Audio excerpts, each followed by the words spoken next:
station. Police continue investigating yesterday's school shooting in Connecticut and release more information about the victims. Good evening and thanks for joining us on your Saturday afternoon. I'm Jen Fenter. Police have identified all of the victims killed at a Connecticut elementary school. 20 children ages 6 and 7 died, along with 6 adults. INES FERRE is in Newtown, where investigators are piecing together what happened as a shattered community is trying to deal with the tragedy. 12-year-old JOCELYN CARDENAS came from Danbury, Connecticut to drop off flowers at a memorial for the 26 people killed in the massacre at Sandy Hook Elementary School. Even though we didn't know anyone directly, it just hurt because you never know what's going to happen next. She's one of many grieving for those gunned down in Newtown, Connecticut Friday morning. Investigators identified the shooter as 20-year-old Adam Lanza.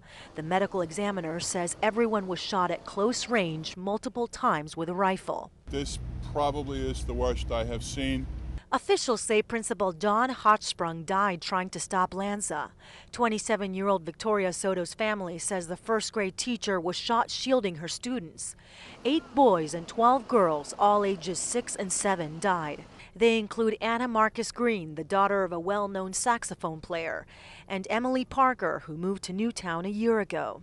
This community of about 27,000 is coming together to try to cope with this tragedy. All throughout town, people are putting up signs like this one to support each other. We will put our arms around those families and around each other. We will find a way to heal.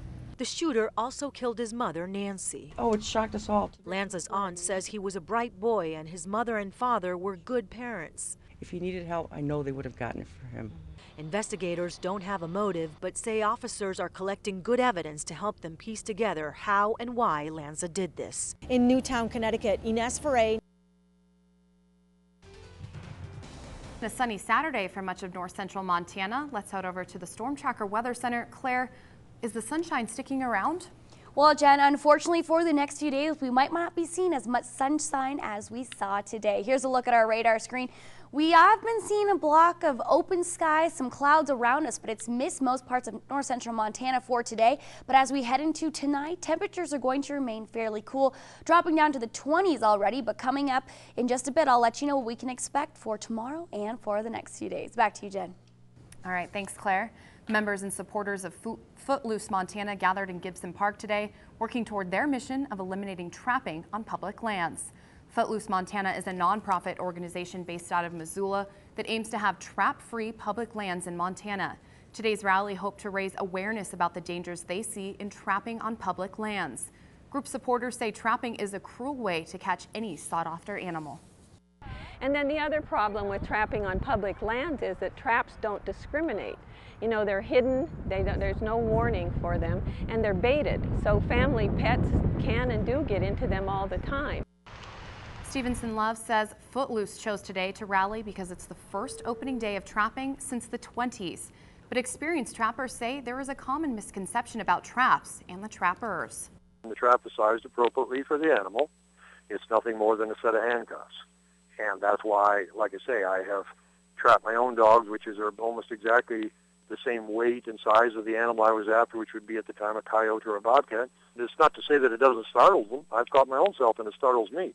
But it does not crush bones or cut my skin or anything like that.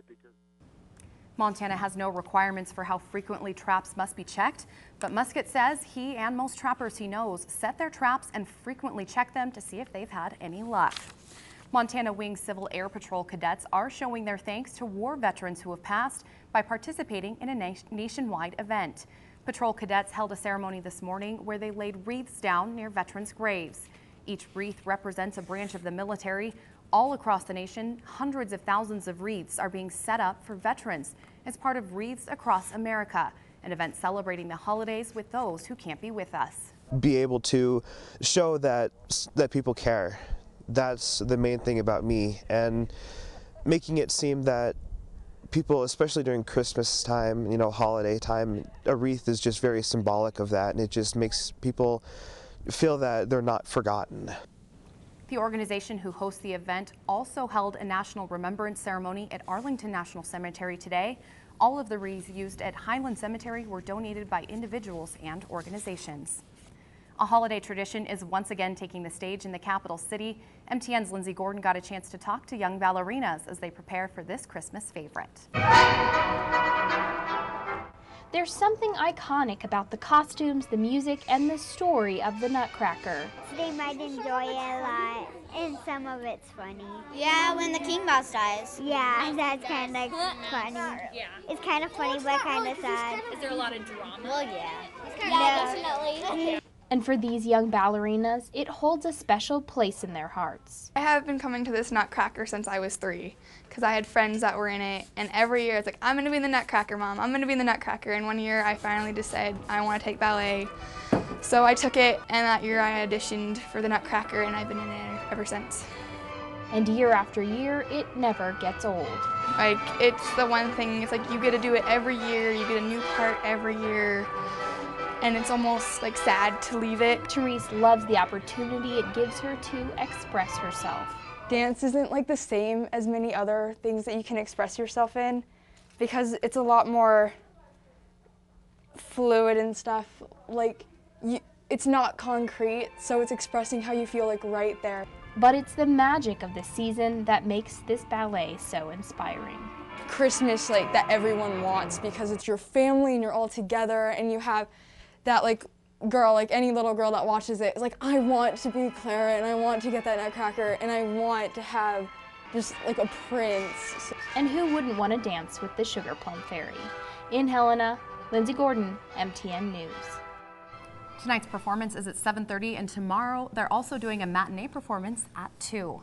Maybe the sunshine will be sticking around that you can enjoy part of the day and then go inside for it. Well, you know, it might actually feel a little bit more like Christmas tomorrow. Maybe some chances of snow, but make sure you head out and see that Nutcracker. But it could be some snow out there tomorrow. Here's a look at our forecast for tonight. We are looking at mostly cloudy skies, cold temperatures, and the wind chill is going to make it even colder. Now, for Helena, temperatures will be around the same, but there might be some freezing fog around the area and snow showers tonight. I'll let you know coming up tonight after what we can expect coming up after the break.